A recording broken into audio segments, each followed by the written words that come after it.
All right, Trish. It's okay. So good evening, everyone. My name is Trish Richardson. I'm part of the Susquehanna Investigators of Paranormal Activity team, or SEPA. We are TAPS affiliated. If any of you remember the original Ghostbusters, the plumbers. So we are one of 3 TAPS teams in PA. We have been, over the last probably 2 years, seen an increase in investigations in homes with children, younger kids, 11, 12, and boys, which was kind of unique for us as well. So the whole not the whole reason, but the primary reason we're here is the Witt family right up in front. And we did an investigation in their home and found that to be the case. So I thought, we got to help folks. So I called these folks, Firefly Hollow, which is a wonderful place here, wonderful metaphysical. Is that what you could? There you go. That's better. That's better. And just left this, what I thought was a completely ridiculous message. Hi, I'm from Paranormal team, and would you be willing?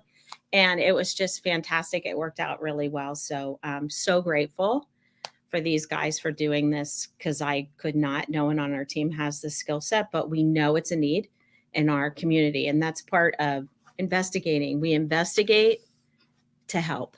And that's really key with paranormal teams. You don't want to investigate just to scare people.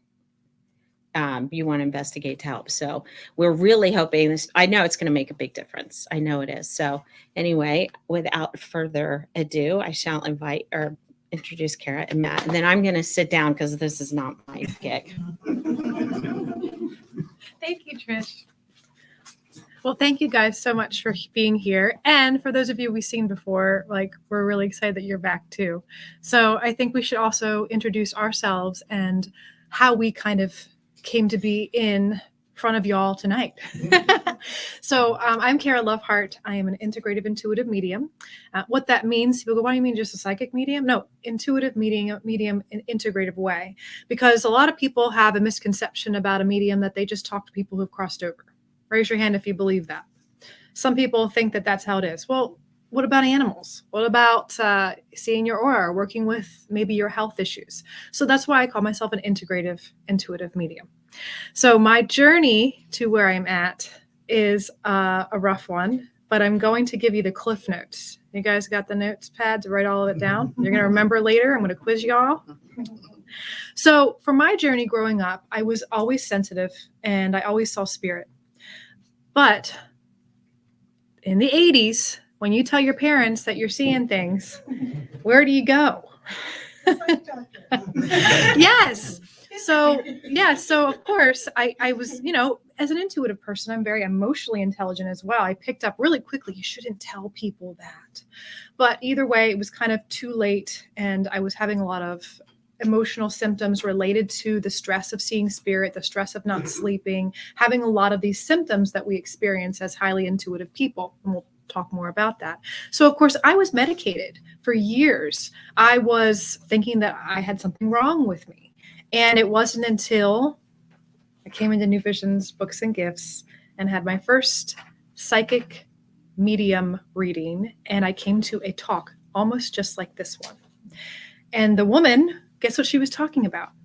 Raising psychic kids. So we come full circle. It is just amazing. So her name was Anna Jones, and she was my psychic development teacher.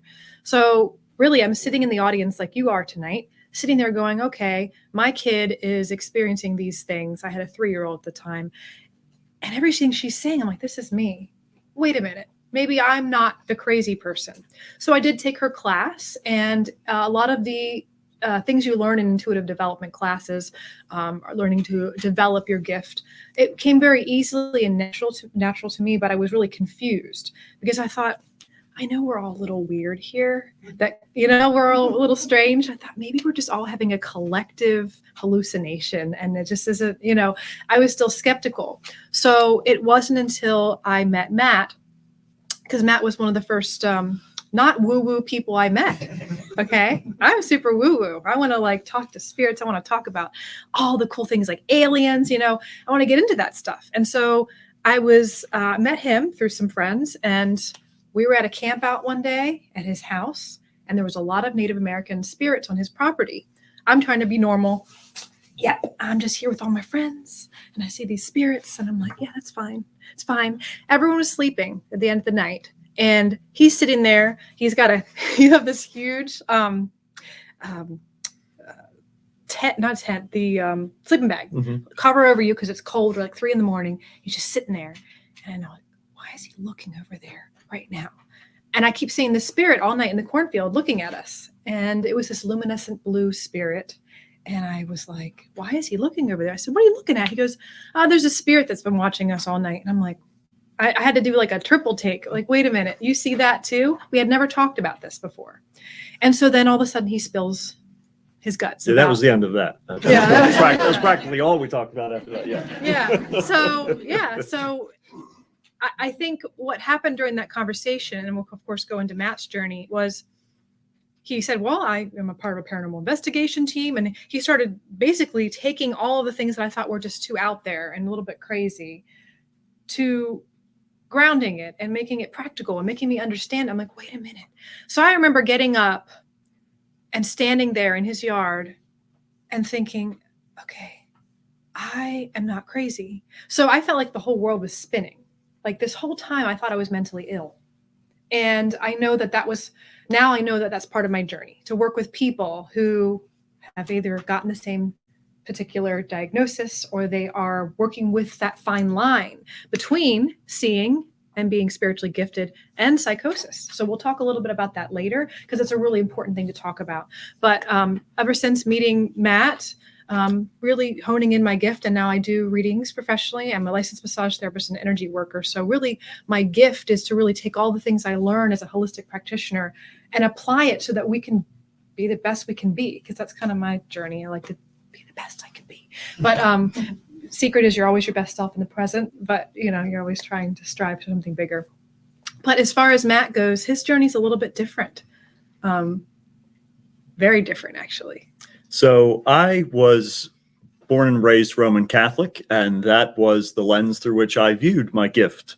I was also put in a wonderful place where my father is also gifted. And as the result of that, as I grew up, it was normal. And as Kara said, I grew up out in the middle of the country. So there weren't really a whole lot of neighborhood kids. In fact, all of our neighbors were cows and corn stalks. So they didn't really talk much. And so for me, it was just normal. And it wasn't until I started getting around other kids, when I started going to school and stuff like that, being the quiet, introspective person that I have always been since I was little, I didn't really share a lot of that stuff. But when the conversation came up, when I would see something or feel something or experience something, they weren't. And that was really strange for me because I was used to people understanding. Now I have a younger sister. She's also gifted, but she's taken things in a little bit different of a direction. She's she's a nurse. She's an RN, and she helps to run a rehabilitation center for people who are, going through getting back in shape and things like that after they've had surgery and all of that. And so she helps people who are going through challenges. So in her own way, whether she likes to admit it or not, she also gets to use her gift there. But my mom had been around my dad for so long that for her it was normal too. And so I grew up in this environment where it was perfectly natural. And it wasn't until I started getting out into the world that I realized that not everybody was in touch with this. I used to say that not everybody had that gift, but really what it is that they weren't in touch with that gift, especially younger people. It was as I got older, that's when that separation really started to happen. So as time went on, I felt, as having this gift from God, as I viewed it at the time, that it was a calling for me to become a priest. So I started to go down that path, and through some, as I like to say, theological differences that I discovered with my prerequisites, I sort of parted ways with the church, and I started to try and figure out, okay, where does this leave me? Where am I? And as I went through my teenage years, especially, I had some tumultuous experiences, because not only was I going through that wonderful period of time in life, but also I had all of these people around me who were going through that too. And that was a very overwhelming experience. Whereas before, again, being out in a cornfield, whatever I'm feeling is fine because it's just me. But when I'm surrounded by 30, 40, 50, 60 plus kids all at once, and they're all going through their own, daily dramas, then it became a very overwhelming experience for me. So I went through a lot of things with that, where my gifts went from I could look around a room and see spirits and communicate and all those sorts of things to just sort of going off. And in a way, that was a way for me to understand what my gift was and how I could integrate that, because up until that point, I hadn't experienced that contrast. And I'm really grateful for that, because it helped me to sort of put myself into these other people's shoes, to help to understand where they were coming from in approaching this. So as Kara and I got to know one another and we started to talk about the differences in our experiences, we really felt this calling to help people who were trying to get their footing with their gift, to try and dial it into a point where it could be something that they could, again, the magic word is integrate into their life, to make it just a part, just another sense that we view the world through. So that's really, in a nutshell, my experience. And of course, there's 1,001 more stories to tell, but that's basically where I'm coming from. It was really interesting because it was maybe about 3 years ago that I had a similar experience where my gifts just went for maybe 6 months. And it was like taste, smell, touch, seeing, all these senses that we have. Imagine just one of them goes one day. You just can't hear. And then you realize how the contrast, like you said, it's so, I just didn't know. I was like, whoa, this is why people think this is crazy. This is why it's so apparent to me now. So I think that's something, as the perspective there was really supportive to understanding, and also understanding a little bit more about how do I explain this to people who are maybe the black and white thinkers, the analytical, the numbers people, they're not intuitive. How can we create a bridge here so that they can understand, especially if those people have spouses or children that are sensitive, because there's been such a contrast we've seen with certain individuals in some sort of relationship dynamic where there's one person who's the engineer type or the person that's just scientific and this doesn't make sense. And sometimes that other party, the intuitive party, can feel like there's something wrong with them because of that dynamic. So I've experienced that myself. But I want to see a show of hands in here if you have a child that is intuitive or sensitive or has had experiences in any capacity. Okay. How about yourself? If you've experienced anything as far as seeing spirits, feeling, having premonition dreams, telepathy, knowing when someone's going to text or call you, or now those new cool TikToks where it's like intuition check, which stone am I going to pick? And then you're like, that one. And they pick it. You're like, what? How did I know?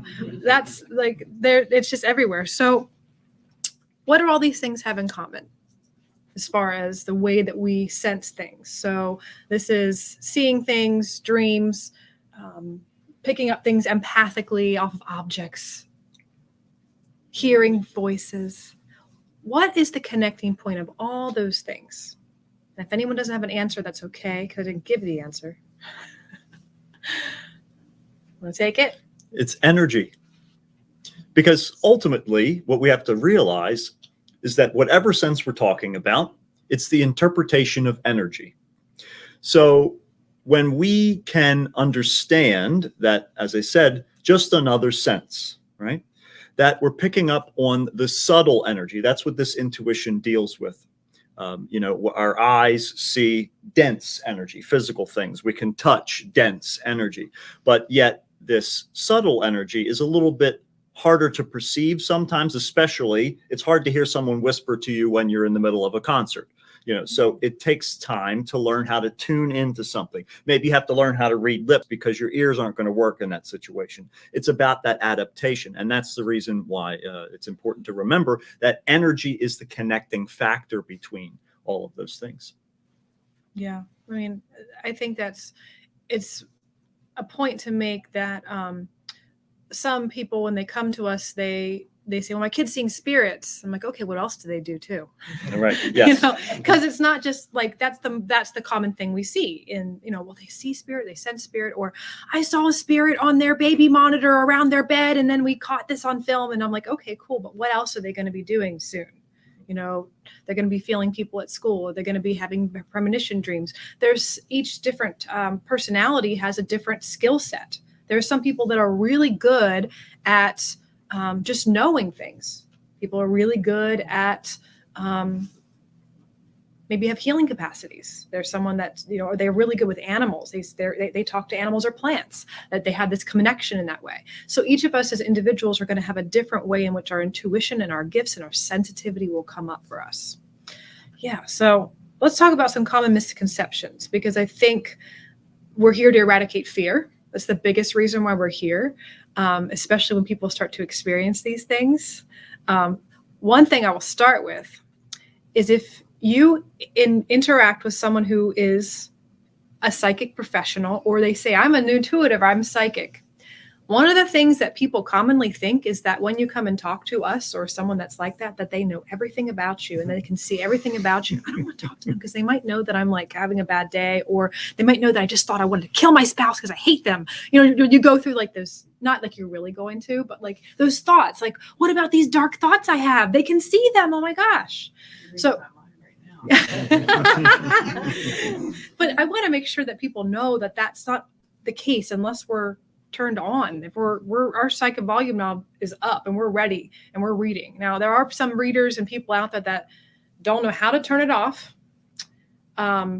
They're pretty soon going to fry their nervous system and end up having some sort of autoimmune condition or some sort of nervous system disorder, anything like that. You see a lot of people who have been intuitive for a long time and they don't take care of themselves. They don't know how to turn it off, that it fries their nervous system.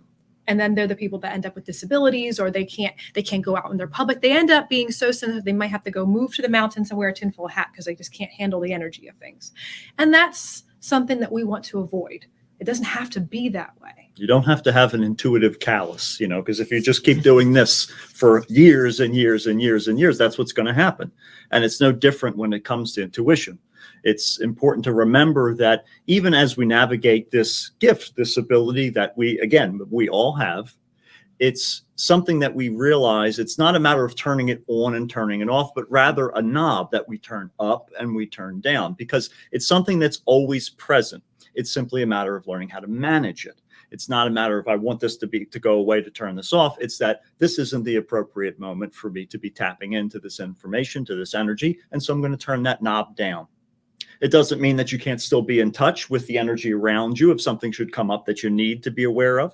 But also it's the idea that you have control. It's just a matter of learning how to control. That's really what we talk about. It's learning how to shift your state of consciousness.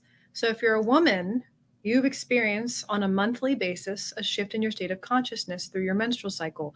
You'll get a space where you feel like maybe dizzy or disoriented or less aware of your body, or, because you're in pain, you might be just kind of like, oh, I just don't want to feel my body right now. Or you could be more aware of it, but you go through these fluctuations and cycles with the hormone changes. So that's common for women. That's why stereotypically women tend to be more intuitive. They also are more emotional in the way that they relate to the world. And emotion is a window into intuition. But when it comes to with these sensitivities, we are really tapping into an altered state of awareness. That's really what all it is. You get up to go to the bathroom in the middle of the night and you're kind of like, you're kind of just out of it. You're in an altered state of consciousness. Your brain waves have shifted. You're in a different state of awareness. If you got the flu or you have a high fever or something, you're going to feel like something's different. Your visual perception will change, and you'll just feel and that's when we start to potentially we could have hallucinations and hear things that aren't there. So it is really just shifting your state of consciousness. That's why meditation is something that people who want to develop their intuition engage with. So I want you to kind of remember that intuition is not something that's special or unique. It's something that we all have the capacity to have and do and be. That's just naturally who we are. It's just learning to shift your state of consciousness without drugs, please. Because, that's actually a way to open it up for certain people. But you can also blow open your wall of your house instead of just opening the window. Yeah. But there are people that go and use drugs ceremonially to help them to integrate or open up. But I definitely know a lot of people who are really highly sensitive that use them on the regular, and actually it doesn't necessarily help them try to turn their volume knob up and down. So I wanted to just make sure we had that up front before we go into the common misconceptions. The biggest one is that just because you talk to a psychic or professional, not number one, doesn't mean that they're reading everything that that's going on with you. And number two, they're not always right. It's about interpretation. It's learning a language, and that's what we'll talk about.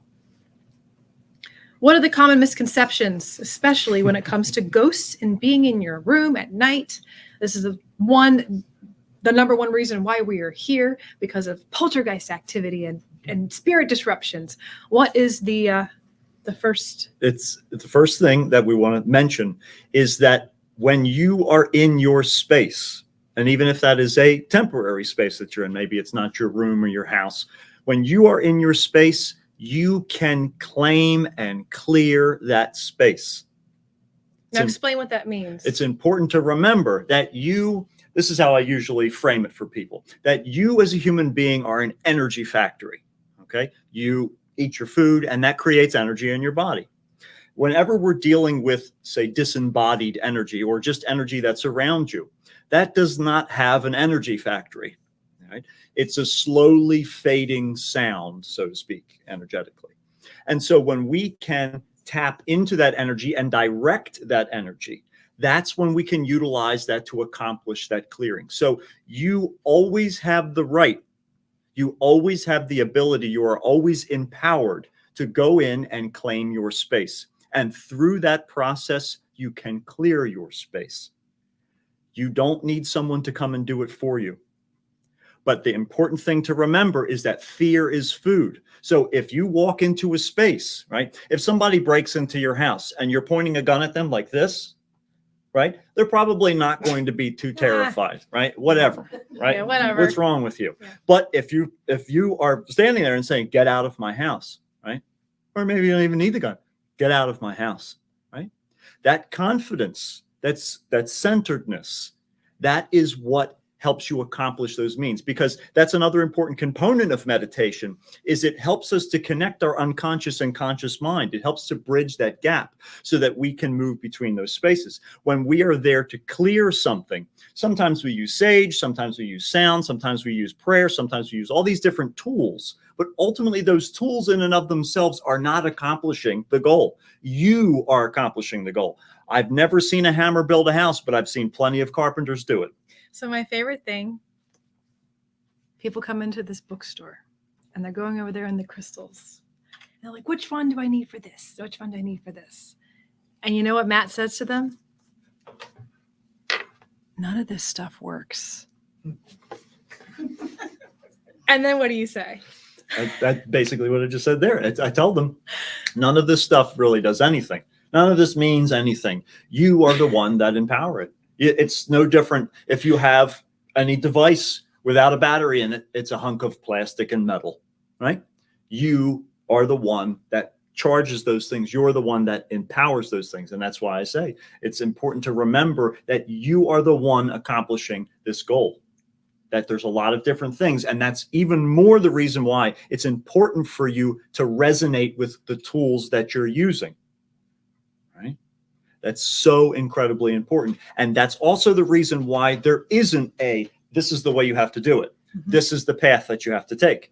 It's where are you? What is your path? And what empowers you to say, get out of my house?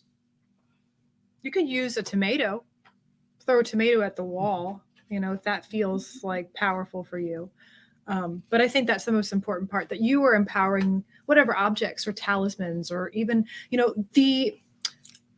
the belief even in Christianity and the Bible and the cross. It's such a powerful collective belief system. There's been so much energy fed into that particular religion for so long. So when I went through some of my darkest phases, I have a Bible with me right now, because when I don't have faith in myself, and I didn't have faith in myself to clear some of these really heavier energies that I was dealing with years ago, I needed something else. And that is exactly why we have tools, why we have I'm wearing my labradorite necklace today because it's for me. It's a talisman for me. Do I need it? No. Do I like it? Yes. It helps me connect, and it's something that's a symbol for me. So I think that with tools, we're going to talk about more about how to clear things and things like that. But I think that's important to know that you're the power behind them, because a lot of people will call us and they'll say, I need you to come into our house because we're having spirit activity, and they want us to just take care of it for them. And I'm like, that's just like your mom doing your laundry for your whole life. And then when you move out, who's going to do your laundry? You got to learn how to do it. And so a lot of times we want to have a consultation with people, and we want to have them come in. And I like that we're recording this and we're telling everyone this now so we can replay this for people. Maybe you just send them a snippet, because people call and they're like, why can't they just come out? Like, well, first of all, we need to see you. We need to make sure that your kid isn't going through some sort of psychosis, or you aren't, because there could be something there that, like, we need to refer you out. It's actually not spirit activity. We really need to get you some support, because in this day and age, all of us, I mean, I'm here to destigmatize mental illness, and there's a lot of stuff that's going on with this world. So it's hard. So we want to make sure that's not going on. And we want to give people tools that they can go use to clear themselves. And that's what we're going to talk. We're actually going to give you that session of what we talk about, the basics thing, because it's the same thing for everyone. We thought one day, I feel like we don't want to waste people's time or money. Why can't we just make a video on this? They can get that done. And then if it doesn't work, that's when they come and we work with them. So let's tell everybody what tools we give as the basic foundation for when you're having spirit activity and you're feeling afraid. What do we use to clear your space? And what do we give you to clear your space? So the first thing, like we talked about, was going around and claiming your space. That's the important thing. Another reason why we like to meet with people before we go to make a house call is because we want to see, do you have something around you, or is it something around your space? Mm-hmm. And so the best way to do that is to pull you out of your space and say, is it you or is it that? And so as we go through that process, if it's a person, the most valuable thing that you can do is empowerment. The most valuable thing that you can do is learn how to become still, how to become present. And for those of you who may have heard me speak before, presence is something that I talk about a lot because it was a huge, huge shift in my life. It was a huge turning point after I left the church. In fact, I was a Buddhist for 4 years, and that's where I found meditation. And that completely changed my life.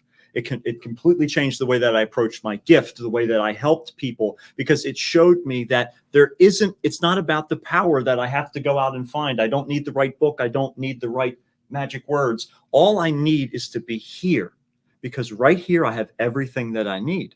Otherwise, I'd be somewhere else. But you still have a huge collection of books. I do. To be fair. I'm serious. Like, to be fair. Like being the Beast library. Like. Yes, this is true. I won't deny it. I still like the books, but don't need them. Yes, so that's the first thing, is that self-empowerment. Beyond that, we get to the point of dealing with the space. So the most popular thing that people will utilize is sage. It's something that has a lot of different traditions. It's a part of a lot of different traditions, and it's a great way to go about that space. But when we do that, it's important to remember that sage does not make things better. It's an energetic neutralizer. It's an eraser that brings things back to zero, back to level. And then your responsibility is then to step into that space and fill it with what you want, to go into there and have those happy thoughts, to have that love in your heart. However you can generate that energy and fill that space that is now ready to receive that as much as you can, because then what happens is that even when you have the inevitable difficulties of life, because like it or not, life is here to challenge us. And of course, that's how we get better at things. So, and when we go through that process, it's important to remember that love is what sustains us, because love is now. Love brings us back to this moment. We feel those things now. And so that's a really important component. So whether you're dealing with something of a person, so whether it's you or someone in your family or that you live with or that's been in that space before you, or whether you're dealing with a physical place, something that might be residual energy that's left over from maybe an argument that someone had, or maybe even like a night terror or something like that. Any of those sorts of circumstances where there's a heavy energy in the space,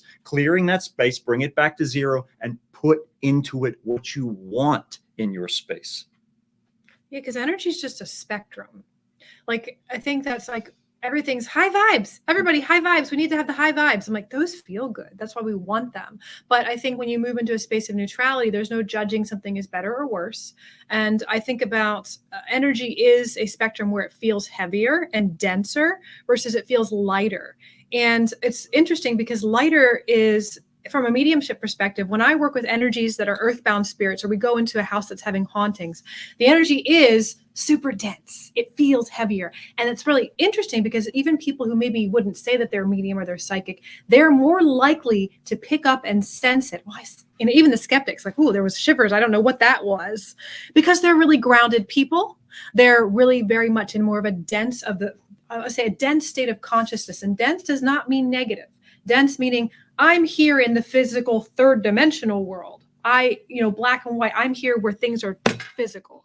But people who are like the airheads, like I don't know what's happening. What time is it? Like they're kind of in a space of an altered state of consciousness. Those are the people that are going to be more likely to pick up on fairies and angels and all that stuff, because they're shifting into a spectrum of consciousness that's lighter in the awareness of what they're perceiving. So when I pick up people who have crossed over, the energy is light.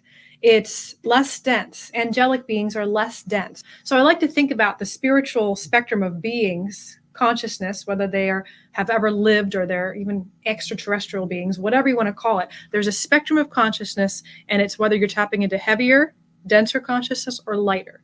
And I think at this point in my particular journey, at least, and raise your hand if you're on the same journey as me, I want to be in a place where everything feels really good. Raise your hand. You're like, I want to be in like high vibe space. It's like, so I think what's interesting, if we remember that we are energy factories, we are the ones that can shift the energy in a space, and not just for spirit activity or after there's a grief or a moment in your life and it's all in your house or you had a fight. I'm talking about everything in your life. You come into a space, you come into work, you lighten the energy. We all have friends and family that are the ones that are like, they just light up a room. That's it. That's it. Even if you don't see spirits, I'm like, they just light up a room, or they're sunshine. Why do we use that term to talk about them? Because they have a lighter energy. So I think if we can think about a spectrum when we talk about energy, it's when you neutralize things with sage and you're creating that, what do you want your space to feel like? Because if you're getting ready for a funeral in your house or a wake or something, you want to have like pop music playing, maybe for that person who's crossed over, they want that, but it's going to be more solemn. So if you're staging the space and getting it ready and setting the tone for that day, it's going to be a little bit of a heavier energy, because we know that's the way that we grieve. Sometimes it's rude to not be in that heavy energy with other people and be like, it's so great that they passed. Isn't it great? Yeah. And right. And I think in those spaces when we know what we're approaching, right? When we know this is a dangerous word, but when we know what to expect, right? We have that idea of the direction that we're heading. We can create a receptive energy in the space. So in the example that Kara just gave, that you are dealing with the death, that someone has passed over, and now we have all of the people who are left coming together, creating a nurturing environment, something that can be soothing, that can help people to feel comforted, right? To embrace them. All of these beautiful things. And the best part is, if we don't know what the situation is going to be, we can always focus on putting love into the space, because love is all of those things. Love can be happy and upbeat. Love can be quiet and nurturing and compassionate. It can be so many different things. So focusing on that energy of love, again, finding that happy thought is a really powerful way of doing that. Think of something that you cannot help but smile, even if it's just a little smirk on the corner of your mouth. Find that thought, that thing that makes you smile, and remember what it is. And when you get into those spaces, maybe you can't run around the space with a stick of sage. Maybe you can't start ringing a singing bowl. Maybe you can't, start yelling at everybody, you need to get out, you need to get out. Instead, you take a second, you close your eyes, you feel your feet on the ground, you take a deep breath, and you focus on that happy thought. That's bridging your conscious and your unconscious mind. That's momentary meditation. You've now brought those two spaces together, and you're now radiating that love, that happiness, that gratitude for whatever it might be. It really works. And you all know this if you've been angry at the end of your evening and your spouse is like, what's wrong with you? And you didn't do anything, you didn't say anything. You're just like quiet, and they can sense it coming off of you. Or they're laying in bed with you, or you're next to your child who's like steaming, and you're like, what happened to school? You just feel it. Because you've had this experience. So you have the choice to, choose the happy thought. So I think that common misconception is that I don't know how to clear my space. I don't know what to do. I don't know how to do this. And I think that's something that's the biggest thing that we want to empower people, that there is no right way to do it, because people are like, well, I need to go around counterclockwise first. And then I'm like, if you believe that and you need to have a particular tradition that you follow, you need to bring in your spirit powerhouses, whether, it's, I don't know, Oprah Winfrey, I don't care. Whoever you need to bring in, do it. You can really work with whatever works for you, whatever helps you feel safe, loved, and secure. And that could even be people who that have already crossed over. Like, okay, look, I'm sensing a heavy energy in the house or my room, or I'm sleeping in my bed and I'm feeling something at the bottom of my feet, and that's really a common one. Ever have experienced that? You're sleeping and you feel something in the bedroom. You're like, oh gosh, what is this? That's when fear starts to come up, and then of course you're becoming a fear factory. Fear is food for spirit that we don't want around, right? So then we have to shift that. We can call upon people who've crossed over. We can call upon angels, whatever it is. So just remember that whatever you work with will work for you. I actually got really tired of calling upon Archangel Michael during my times of the dark night of the soul. I got really jaded. I was like, I really did. I was like, this is stupid. So I called upon Macho Man Randy Savage, and he's dead too. So I was like, and then, as a medium, I was like, whoa. Now, whether I was, whether you want to say it was actually my imagination, he actually came in. I did see Macho Man Randy Savage come in like he was snapping to a Slim Jim. He came in, and it made me laugh. And the laughter changed my energy, and it shifted the space. And so that is what cleared from some of these. I was having attacks at nighttime. I was having these energies come at me, and that's what made it better. And I was like, all right, Macho Man Randy Savage is my spirit guide forever and always. So you can use any of that. So, yeah. So the second misconception that people often have is they want us to talk to the spirits for them. Like, come to the house, talk to them for me. Or even when we do an afterlife session, someone's like, can you tell my grandma that, Christmas is going to be at someone's house? Is she okay with that? They ask the questions. That's fine, because that's what we're here as mediums to do, to try to get information as much as we can. But you can talk to spirit. It's just they just don't have a body. They're in your space whenever if you had no body right now, and you could be anywhere at any time, and you just have to think about it and be there. Or if someone's calling you, you're just there. It's like teleportation. Okay, I'm there, because there's no space and there's no time when you're not in a body. So that's where people are like, well, they can be multiple places at once. Yes, you can. So why not talk to your loved ones or to anything that's in your house, whether it's good, bad, and different? You get to have that conversation. You don't have to have a medium talk to them for you. Because that's something that people often say. So what's the third one? This is a really good one because Matt is the expert in this one. Well, it's important to remember that a lot of times when people get into these spaces, especially when they're experiencing a lot of activity around them, that they're concerned about being physically harmed. Okay. Now, I've dealt with a good deal of spiritual phenomena in my life, again, through a lot of different lenses over the years.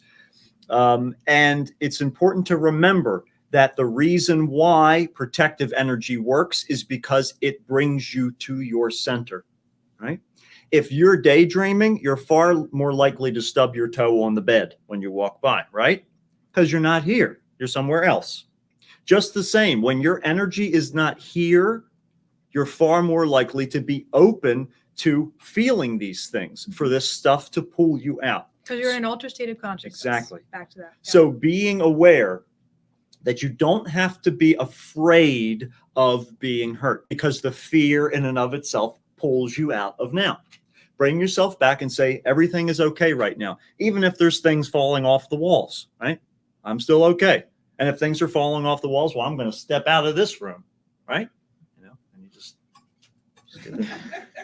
and you just wait for it. So it's just important to remember that when you're in those spaces, even if there is things going on around you, to try to center yourself. Don't give in to that fear. Okay? Because ultimately that's the pitfall that puts us into these situations that could potentially be dangerous. But again, it's not so much what's happening out there as it is what's happening up here. So keep that focus, and it will help you every single time.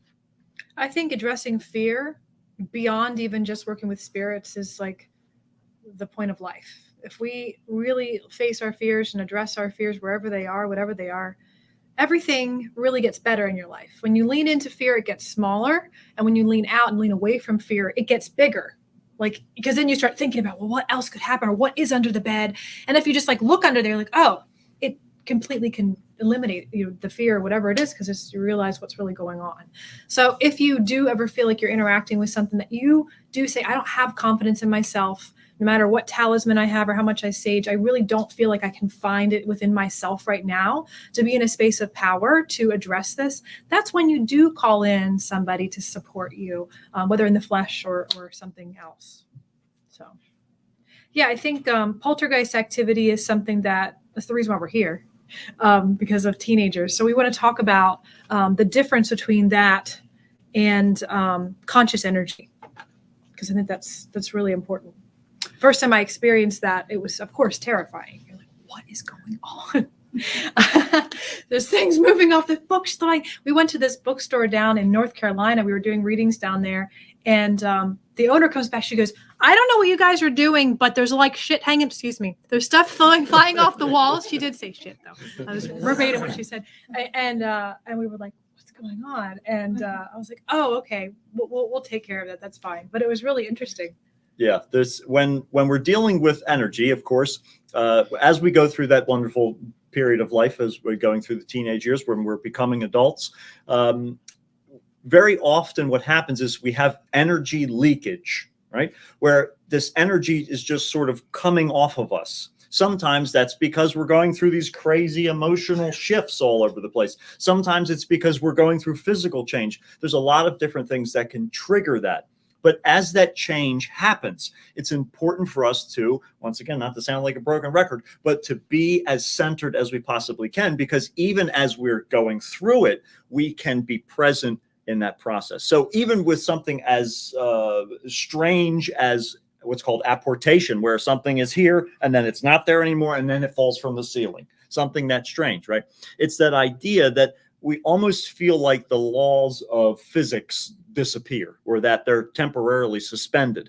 But what's happening is that energy is just shooting off of the person. It's not intentional. It's not like I'm going to make that potpourri container fly across the room. It just happens because there's all of that energy coming off. So the more we can find that grounding cord, the more we can be that lightning rod to gather all of that current, but then ground it, rather than it just chaotically getting sent all over the place and potentially becoming destructive. It's really hard. That's easier said than done when you're going through puberty.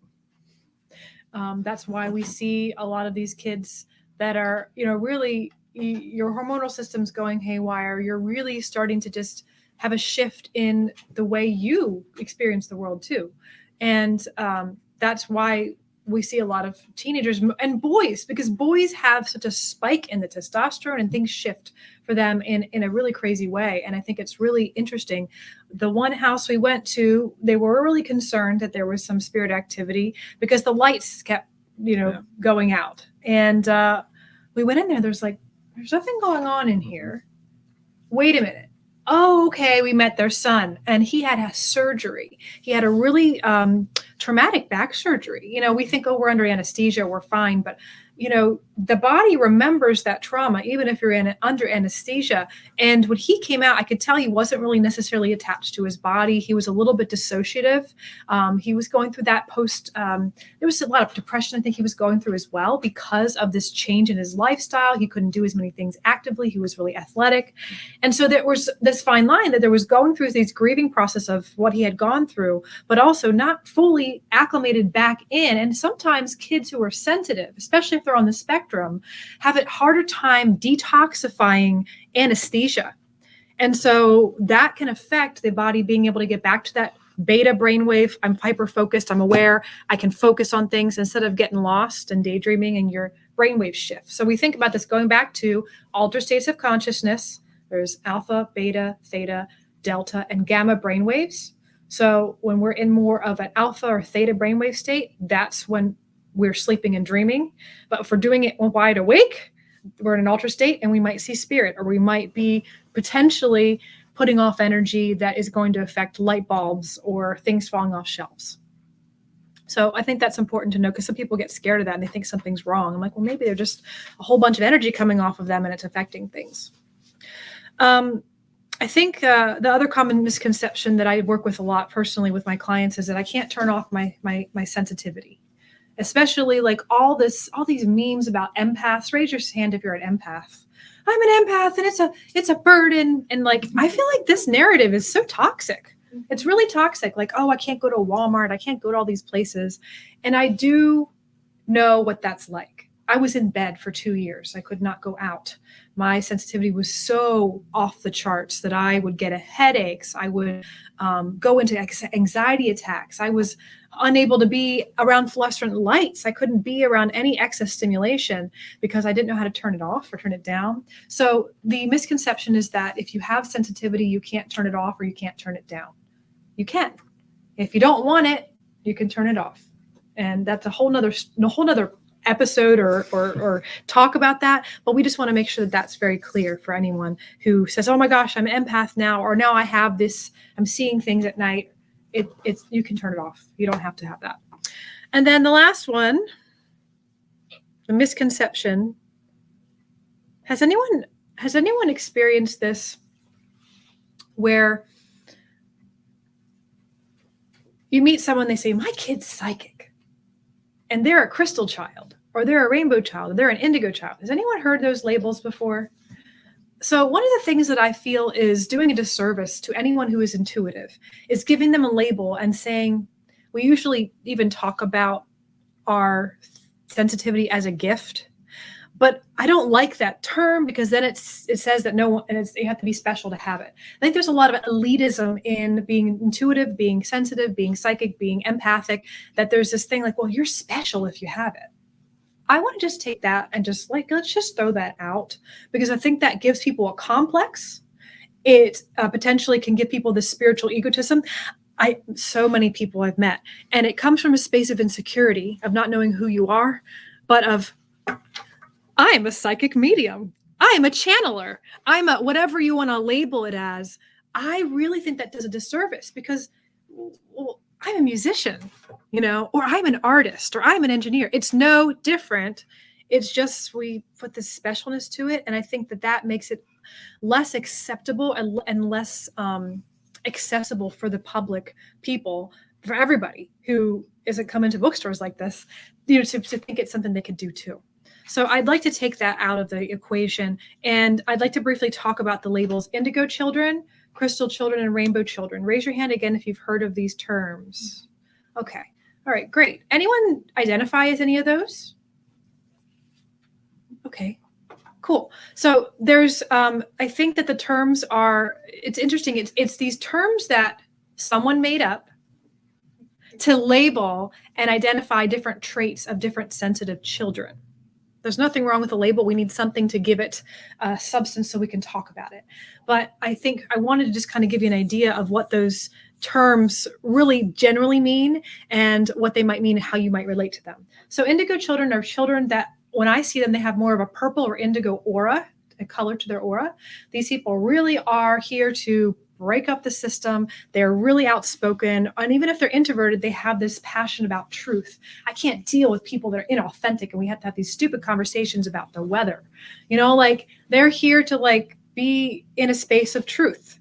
And those little souls, the consciousness that they carry, are here to shake up the system and change the system. And then we have crystal children, which I believe, if we want to label Matt anything, I believe I'm an indigo. I don't want to label myself, but if I was, I have a lot of purple in my aura, and I am here to shit up. Let's get this going. I'm very fiery, and Matt is more of a crystal child. So crystal children have more of a white aura or more of a crystalline aura, and they're very sensitive, and they sometimes they don't relate sometimes to humans. Well, why do people lie? Why would they do that? Why would they say these things? They take things very personally sometimes, and then they just know things. They have really heightened sensitivities and gifts. And then the rainbow children are usually kids. When I see them, they have a rainbow aura. and all the colors. And that's my goal as a person personally, like to cultivate my energy field so that I can have, if you look at my aura, you see all the colors, because I've worked with people and seen enough times that people who have an equal distribution of different colors in their energy field are healthier mentally, physically, emotionally, and tend to be well off in their life. And I know from working with people that we can actually shift the expression of your consciousness and yourself to express different colors. That's a whole nother topic. But the rainbow children are like, they're just so gifted. They're so bright. They come in and they're like sunshine. It's like, I had one roommate that was one, and everything was always happy. She was just like, everything's great, and not in a Pollyanna way where she wasn't like dealing with reality sometimes and like dealing with things that are issues, but she was definitely like, just being around her was uplifting. And she had and Gabriel is a rainbow child. There's a little boy that comes in here for years. You know who Gabriel is. He's a little boy now, and he's like 8, right? And he's a little rainbow child. So those are labels that I think we should talk about, because people, again, I'd like to label people, but I don't like to label people. We only do it because we want to give something to talk about it and how to explain it. But I think that's important to kind of touch on, especially with remembering that we want to not contribute to like spiritual elitism, because that's really doing people a disservice. You all have the capacity to connect. All right, now we have to talk about children on the spectrum. Do you have anything to share about that to start? Children on the spectrum, raising a kid on the spectrum, because we have a highly sensitive, psychic, autistic child, and it's not been easy. So there's definitely the challenges, because not only do you have the fun of raising a child, right, which is a layer in and of itself, but also you have this this connection, this sensitivity to this energy that's going on around them. Sometimes it's the energy of a sound or of a light or of those sorts of things. Other times it's just a feeling that's going on, that somebody is just agitated, and all of a sudden they start mirroring that agitation. It's not that they're consciously looking at them and saying, okay, I'm going to study them and I'm going to start doing what they're doing. They just pick it up. And sometimes the biggest challenge is getting them to understand that, whether they're aware of it or not, that this energy is affecting them. And so the more that we can, first and foremost, be compassionate in that space to say, how are you feeling right now? How were you feeling a couple minutes ago? Do you feel like there's a difference? Do you feel like maybe you're feeling more that way, less that way? And as we can go through that process of helping them to sort of analyze the journey of that energy that they're experiencing, sometimes that's enough for them to start to, at least in a cursory way, start to pay attention to that, start to take that into consideration. But ultimately, the best thing that we can do, the greatest gift that we can give them, is to say, whatever you're going through right now, it's okay. And that we can learn how to process these emotions. We can learn how to separate these emotions and say, okay, you're feeling these things, but these things aren't yours. So we can say, all right, I'm picking them up just like a radio station, but that doesn't mean that's me talking on the radio. That we can say, okay, we can turn that knob down. But if we're just hearing that sound and we don't know that there's a radio on, it's pretty hard to turn it down. So sometimes it's simply a matter of bringing our attention to where that's coming from. And, kids who are on the spectrum, even adults that are on the spectrum, that's a very important component, because they're far more in touch. All of those senses are turned up. And so they're far more in touch, even when they're trying to just focus on their one thing. I just had the startling realization that using that radio analogy will really be obsolete very soon. Like, people aren't going to get it anymore. Like, the younger generation's like, what's a radio? What do you mean you tune the station? That's not going to exist anymore. Isn't that crazy? So I had a interesting experience connecting with an autistic child who had crossed over. I was having a day where I was really sensitive, and I lost track of my body. I was sitting on the couch next to you, and I recognized that I was outside of my body, and I didn't know how to get back in my body. So anyone have had a near-death experience or anything like that, and you've had an out-of-body experience, it can be exciting, exhilarating, but it also can be scary. So for me, I've had a lot of experiences kind of disassociating from my body because that's what I do when I do readings a lot of times. But I couldn't feel my body, and I couldn't like feel my legs, and I couldn't get back in. And I started rocking and rocking, and I was rocking and rocking. And then I was like, wow, the TV, I feel the TV. You need to turn the TV off right now. I feel the electromagnetics of the TV. Yeah, I can't, I'm hearing this buzzing. I'm going like this, like you can you just like turn Alexa, you got to get all the Wi-Fi off. I know it. I don't know why. And then I'm just like sitting here, I'm going like this. And I'm just like, okay. And then I just felt like I'm having an anxiety attack, and I'm like, what's happening? And then a little autistic boy, he just appeared before me, and he said, this is what it's like being me. I just want to let you know this is what the experience is. And I'm sitting here rocking and rocking, and I know he's sitting here rubbing my feet, trying to get me back in my body. And he's just like calm as always. And I'm just like, I don't know what's going on. But then I recognized that really, if you go to a rock concert and you're in a rock concert for like 8 hours, your senses are fried. Everything's so loud. It's so bright. You're feeling exhausted. This is what it's like being autistic. This is what it's like being on the spectrum. And there's, of course, different layers to that. So my son is he was lower functioning, and now he's higher functioning. We've done a lot of treatment with him. But the beginning, it was really, really hard because I had to learn how to teach myself how to manage my sensitivity and then teach him. And that's what we're going to go into with the tools. But we want to just kind of, before we go into tools, we're going to stop for some questions, I think. I think we should, just for the first half of it. But I think the most important thing is remember that people who are sensitive, whether they're on the spectrum or not, there are a lot more of them nowadays than ever. Because remember when I talked about shifting your state of consciousness to tap into some sort of intuitive nature, whatever that comes up for you? How often are you shifting your state of consciousness? All the time, because of the foods we eat. We're putting stimulants in our body, sugar, maybe we're using more substances that alter our state of consciousness on the regular. But also, we disassociate from our bodies on a regular, where we're looking at our phone and you're scrolling or doing whatever. You lose track of your body, right? Okay, so it's more easy for you to then just pick up stuff. And then you're like, I feel drained after being on there. Or it could be the negativity on the social media or whatever, but we are living in a dissociative culture where we are disembodied people. We're not really in our bodies a lot. We think all the time. We're kind of driving, and then we're like, where did I go? I just driving for 5 minutes. What was happening there? So I think to just remember that when we're in a space as an animal, because our human form, we are animals, we are still wired to scan our surroundings in case there's something that's dangerous. And what happens to the brain when we do that, it actually gets heightened. All of our senses will heighten. Smell, eyes, pupils dilate. Everything is getting ready to just make sure that something's not wrong. So how often are we living in a space where our body and our nervous system thinks that we're not safe, even though we really are, because of whatever we're putting in our body or all the stimulation? When we're stimulated like that, we're going to put our nervous system in a heightened state, and we're going to be more sensitive. So that's why we have so many people that are like, I'm an empath, or I'm sensitive, or it's everywhere now. Well, good thing, because if everybody was empathic tomorrow, the world would change. People would be less mean to each other. Be like, oh, I feel your pain. I'm sorry, I didn't want to be mean to you. Like, that would be an amazing thing. And I think that's what's happening as we shift our consciousness as a culture.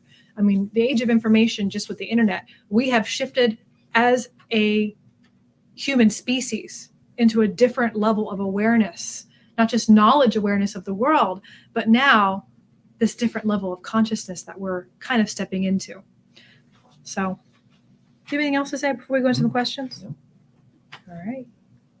So, do you guys have any questions about the first part there? Then we're going to go into tools and things you guys can do at home to help yourselves or your highly sensitive child or friend or family member.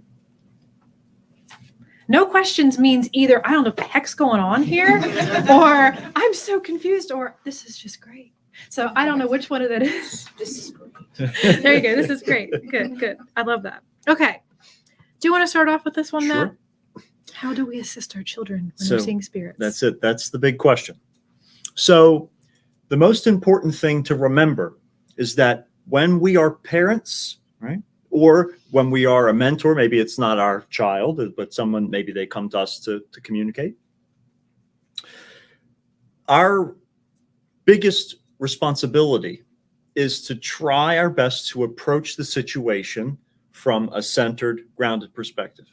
Because if we had a little kid that came in the middle of the night and said, there's a monster under my bed, and we went, what? And we ran to the closet and pulled out the shotgun, right?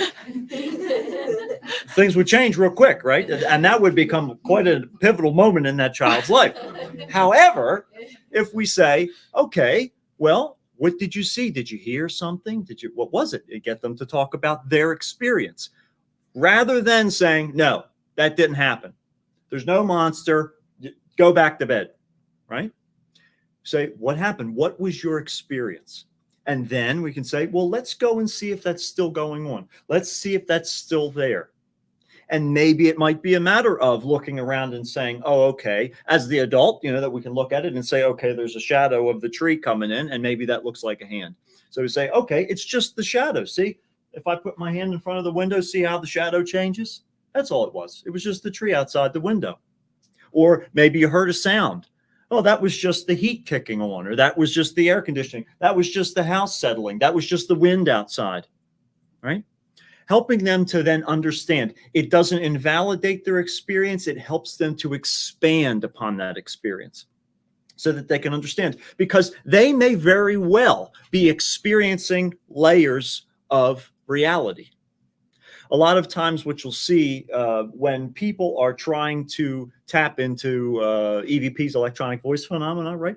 You'll have white noise in the background because it's easier for that white noise to be manipulated to get sound, right? So maybe there is a natural sound going on and there's something being added on top of it. But once we can eliminate that natural stuff, we can help them to understand that that's just this, and maybe you're feeling that. But ultimately, I'm so grateful that when I was growing up, that this was normal.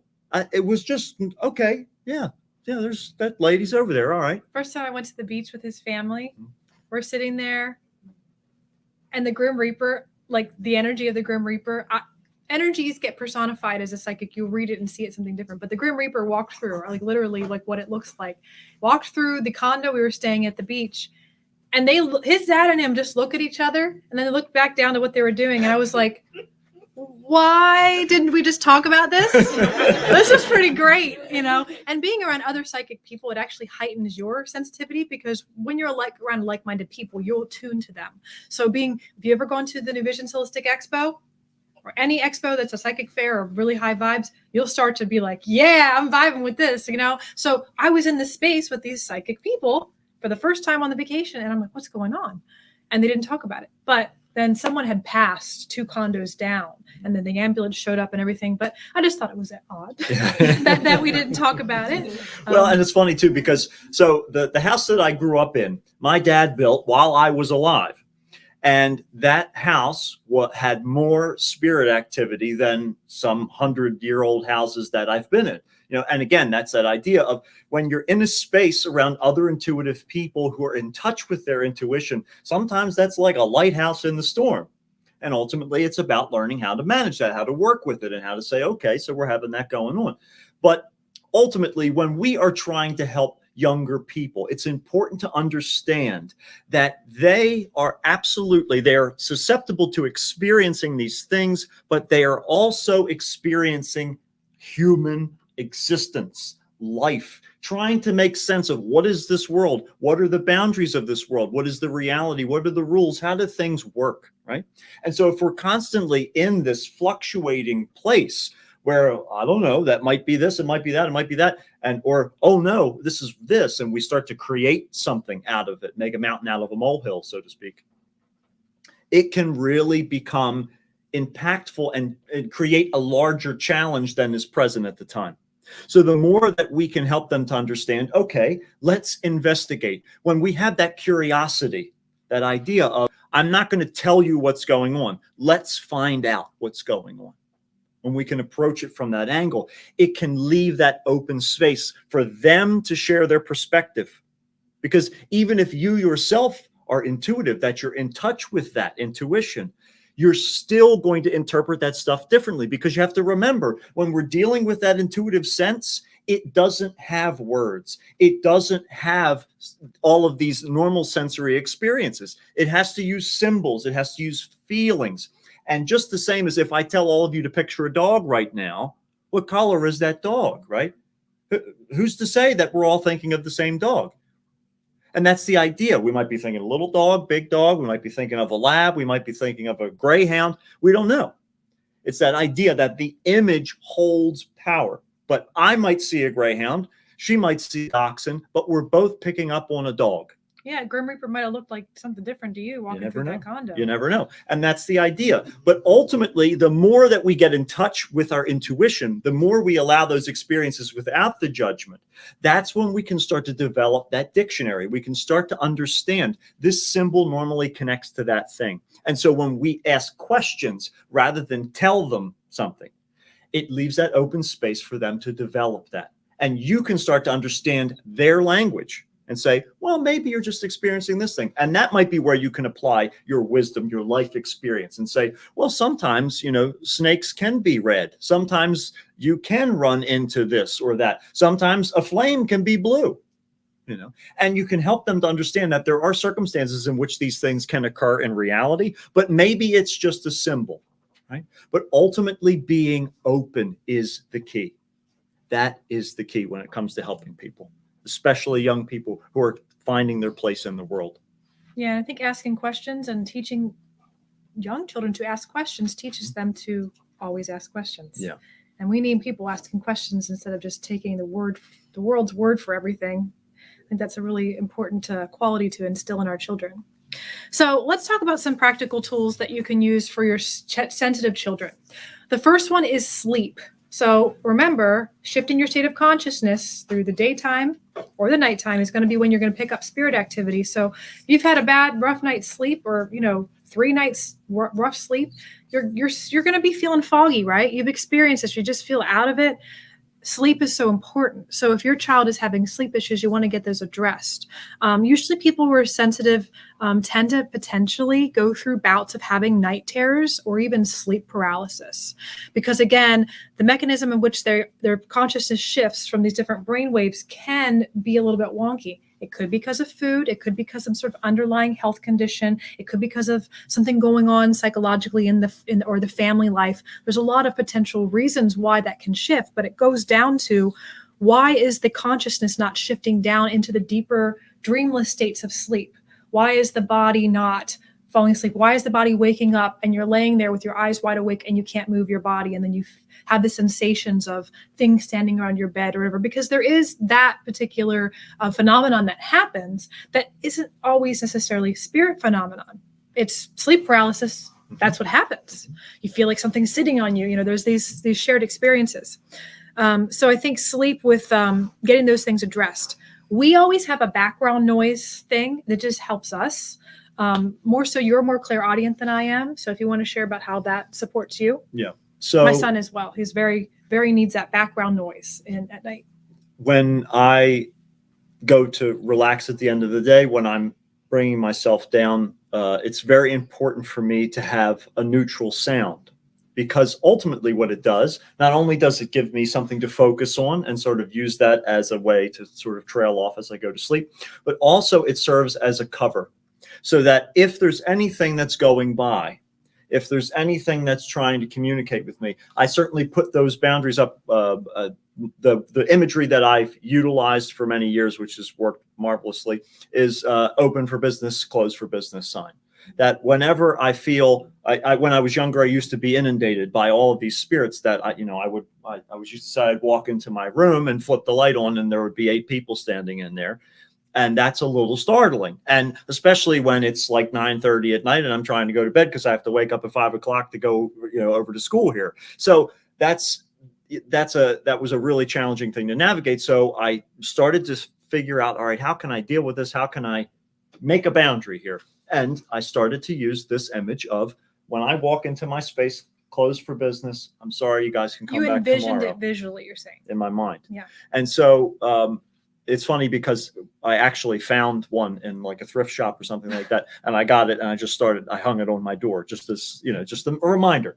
But the idea is that we can create those boundaries, and that really helps us to be aware of what's going on around us, and be able to consciously say no. Right. And so when I have that neutral sound in the background, that is my way of saying, all right, the day is over. Now it's time to rest. It's time to turn all of this stuff off, all of that sound, all those things go away. Another thing that I do in my day-to-day life, I'm an audio engineer, so I work with bands and things like that. Another thing I inherited from my father was musical ability. So that's another reason why sound is so important to me. It's something that I have this contact with. I'm in touch with that sound. And so that neutral sound really helps me to be able to let go and unwind at the end of the day.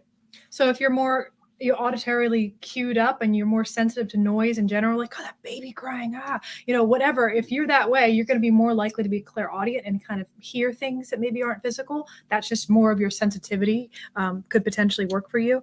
But I'm more visual. So lights are really I'm sensitive to lights. So for me, when I'm having a rough patch or I need to feel more secure at night, I'll put a night light on. I've definitely had years where I'm in the middle of the night. I'm like, okay, look, I'm really tired. There are spirits coming in. I kind of did my thing and turned my clothes sign, but sometimes things still come in the middle of the night, and just like walk in my bedroom and I feel the presence of someone hanging over me. And I'm like, oh my gosh, I'm trying to sleep. So I'm tired sometimes to do all the visualizations, and I just turn the light on and I'm like, all right, that's my symbol. Just I'm turning the light on. So a night light can be very helpful, especially if there's fear involved for your kids. I love the salt lamps because they're a really soft light, and they put off negative ions into the room, into the air, and that's really good for charging and clearing the air. You want to talk about spray and sage? Sure. Both of those guys. Yeah. So again, sage and spray, as we talked about earlier, can be really great tools to use, and especially when it comes to empowering people. So if you're in a space where you can't burn sage, or maybe the smell bothers you, or somebody has an allergy to that sort of thing, there is sage spray as well, where they just pull the oil out of the leaves and they distill that. So that's a really great sort of technique, because not only do you start to create the association of that smell, right? So we start to incorporate that sense, but there's also the idea that you're moving around your space. That is a very sensory, tangible experience. And so you can really incorporate a lot of those senses in that process of utilizing either sage or spray. And you can even use things other than sage spray. Sometimes people like to use rose water or something like that. But again, associating that smell, that scent, or that process of going around and doing that with that protection, with that essentially claiming your space, again, is a very, very powerful thing to find what resonates with If I had a small child at this time, who I would, again, I would probably go and get a glass bottle with a spray, and I would go get essential oils and say, let's smell these oils. Which ones makes you feel safe? And I'd have them smell it. I've had them get involved in the process. Okay, all right, we're going to make your special spray that's going to really help all the fear and all that stuff go away from your space. And I would just help them, and then we'd put it in the bottle with some distilled water, shake it up, and then be like, all right, let's go spray those bad feelings away. And then you make it a game. I would do something like that, because if we want to talk about what's age appropriate for different ages when it comes to working with intuitive children, because when they're younger, storytelling is the best thing to do when they're younger. When we get maybe around the ages of 8, 9, 10, that's when we can start telling maybe more anecdotal stories about our journey or our experiences. But I think when they're really young, we want to be aware of how do we explain what's happening to them. That's something that's a whole nother talk, because I think that's really important to be aware of that, because we don't want to scare our kids when we're putting something in their heads. And then, of course, when they're a teenager and they're older, then we can utilize working with a mentor or a spiritual coach or something like that, or having them get Reiki done. They can get really in touch with energy and understanding how to work with their energy field, because they're more mature and they're at that age where they can deal with it at that capacity. Crystals, I think, for all ages, except for young toddlers, so that they're too small for choking hazard reasons. But I think crystals and gemstones are a really great tool. They don't work. No, they do, of course, if you are putting the energy into it. And then again, remember, if you don't feel you have the power or control, you want to utilize something else that you feel or you can put your belief into. You want to talk about the last couple ones? Which one? These two. No. Yes. So as I've said, the power of your mind is your most valuable tool. And the best part is you've got it with you all the time. So visualization is one of the most powerful things that we can utilize. It's part of our everyday life. It's how we plan things, right? It's how we dream about what we would like for our future. Unfortunately, sometimes it's what we focus when we dread things, right? It's not what's happening right now. It's what we're waiting to happen in the future. But ultimately, that tool can be utilized. It's something that's always available to us. We don't have to remember it. We don't have to charge it. It's always there. And so when we can change our focus, when we can say, okay, yeah, this might be uncomfortable. This might be something scary. But if I put my focus again on that happy thought, that can be a game changer. That can flip that switch right there on the spot. Because ultimately, where we are is what matters. And our mind is what determines what we're sensing, how we're interpreting that environment.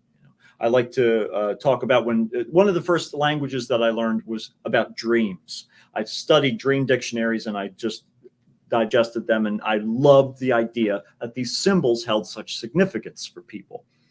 But I ran into people who they would tell me a dream about a snake, and I would say, well, a snake is a representation of transformation, of rebirth, of medicine, of all these sorts of things, these traditional iconography. But then turn around to find out that they had pet snakes as a kid. And for them, that was a pet. It wasn't all of these archetypal images. So that was a really eye-opening moment for me, because then I started to realize, okay, wait a minute, maybe a symbol isn't a symbol isn't a symbol. It might be different for different people. And so that's why it's important for you to develop that intuitive dictionary, that symbolic dictionary for yourself. Because yes, you can absolutely start with the baseline of what these symbols represent, but then you have to take your experience. You have to build upon those things. So when you're talking about symbols, I want to just be clear. This is if you're visual and you're seeing something in your mind, or you have a dream or premonition dream, or you're in a space and then you feel something in the body, and then you start seeing an image of something. That's where we're going with that. I just want to make sure that's clear. Sure. And so the more that we do that, the more we get in touch with that visual component, the more we can utilize it, that we can see ourselves bathed in white light, or we can feel that a great grounding trick that we like to use is to imagine roots growing out of the bottoms of our feet. And obviously that's not happening, but it brings our focus to that point. And through that visualization, we can create that grounding. So there's a lot of different things that we can utilize to create that. And that visualization is a really wonderful tool to utilize. Yeah. So the last thing I want to talk about was when we need to reach out for help, like ourselves or our children. I think this is really important. If your child is experiencing like dissociative behavior, where they're just like not in their body, they're just like spacing out, and you're like, hey, where are you? Where are you? And they don't come back. And that's happening consistently. That's something I would definitely reach out to a healthcare professional. You want to see what's going on. There might be something going on physically, psychologically. It's really important. The other thing would be if they have obsessive behavior and they're obsessing about something and they won't get off the topic. And specifically maybe fearful obsession, especially like with something, it might be in their closet or with spirit, and even obsessing about spirituality. That's one thing that's really common when we're working with mental health stuff, where we're not able to be in the third dimensional space and the world of reality and black and white and time. And you're obsessing about spiritual concepts and not actually looking at what's happening in the world other than there's so many spiritual concepts we could focus on. If there is great fear, anxiety, depression, any behaviors that you're seeing that are troublesome, anger and aggression is one that I also really highly recommend to get checked out, because that can be something that's going on hormonally. It could be something that's going on with just life circumstances. And then sleep. If sleep is disturbed on a consistent basis and they're having trouble sleeping, or you're having trouble sleeping, that's a recipe for disaster in all things in your health, right? And in your relationships, it starts to affect your work. Make sure you get checked out. I think that's really important. Make sure your sleep is taken care of. And then I have a couple of resources that I picked off the shelf. Some of the books were not actually here. But if anyone ever read this book, The Highly Sensitive Child? This is a good one. Yeah, I recommend this one. Very, very good. There's a really good one. There's a lot of books that are not here right now. There's Indigo children book, which again, get rid of the label and just take the concepts in the book. It's really good. Crystal Children. There's just Psychic Kids, Raising Psychic Kids book that we have that usually is on the shelf. This one's pretty much a staple. Ted Andrews. This is Psychic Protection. This is a good one. If you want different, like, if you want to, again, remember that you're the one that's powering all the tools, but if you want something that gives you some ideas of different ways to use different forms of crystals and pendulums and, visualization, that's a good one. And then this one's really great for kids ages 3 to 7. This is mindfulness activities for kids. Because And again, they're adults. And they're adults. Yes. Yeah. I like this because you're working with, again, helping them become aware and mindful. The more mindful they are, asking questions, then they can learn to really manage their energy. And then this is the cat on the mat, all about mindfulness. This is a good one. And then I do have this one. I'll pass this around too. I'll have Matt pass these around. There is 4 episodes in a row for our podcast that we talk about empaths, we talk about highly sensitive people and how to manage. We talk about going into the food and nutrition piece because there's so much information about this. It's like my whole life is helping people manage their energy field as a highly sensitive person or people who aren't sensitive. How can you get tapped into your intuition? Because it's a real thing that exists. So that's a whole thing. So I recommend checking that out. But other than that, we're open for questions now because that was a lot of hopefully good information. Yeah. Does anyone have any questions? And if you don't have any questions that you want to ask on the video, we'll of course turn it off in a little bit here, and then you guys can chat with us then after that. Go ahead. Meditation. How young is too young to try to help a child with that? I think mindfulness is the first step because we can utilize tool. Like a lot of times the kid will sit there for a little bit and maybe focus on something, but then 2 minutes later, they're like, I can't sit still and do this. I think mindfulness is the first step to kind of getting them ready for meditation. You can use maybe a story, like a guided meditation where you close your eyes. We're going to go on this journey to this meadow and we're going to meet your bunny rabbit. Those are probably more appropriate for that age. Also, it's important to remember that meditation isn't always just sitting still with your eyes closed. Yeah. Walking meditation is a really great way to introduce, especially younger people or people who have trouble sitting still. And that's mindfulness. Yes, but the idea is that you can utilize your steps as the rhythm, because normally when we meditate, we're focusing on our breath first to sort of bring us into that space. But we can also walk around, and as we walk, we can say, all right, we're going to step and breathe in and breathe out and breathe in and breathe out. And as we do that, we're going to imagine that we're walking to a place. You can make it a physical activity, but ultimately we're utilizing the mind to a singular focus, because ultimately that's what meditation is about. It's not about emptying our mind, because our minds aren't made to do that. But ultimately it's about learning how to let that stuff go. And that involves that rhythmic sort of process. Anybody else have any more questions?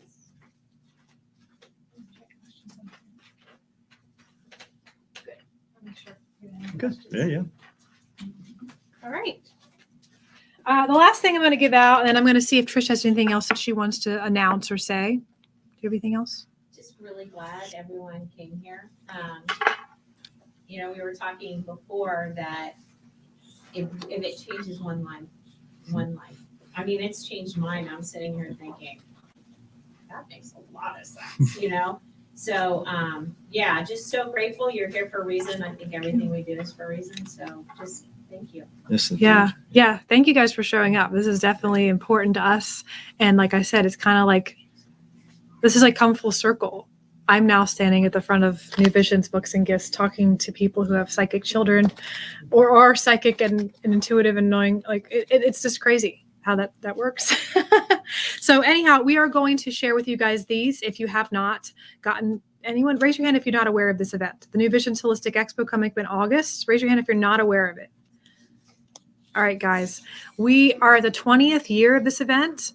There's over 90 vendors now, and it's at the York Fairgrounds. So there's a lot of amazing mediums and crystals and natural products and bodywork, massage, Reiki. It's the high vibe. It's the most high vibe place in York County for 2 days a year. Like literally you walk and you're like, wow, I'm buzzing. Raise your hand if you've been to the event and you know what I'm talking about. So you guys contribute to that energy. Remember, Nat talks about us being a factory, and we set the intention with all the vendors we choose that they're just really awesome people. And then everyone comes in, they feel lifted, and then they contribute to that. So it's just a really great place to be. You know, we took 2019 off.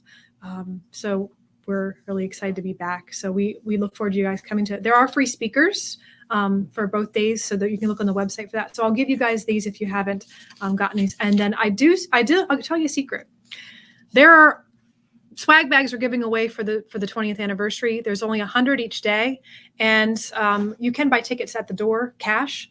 But if you buy tickets ahead of time, you'll have your tickets to scan and go right in. So if you want to get those, some people are like, I want to get a swag bag because it's got cool stuff in it. I recommend getting your tickets ahead of time online so that you can go right to the door, so you don't have to wait in line. So other than that, thank you guys very much for having us. I'm going to turn the live stream off, and then we'll be around for questions if you guys have anything else you want to ask us. So the holistic fair one year,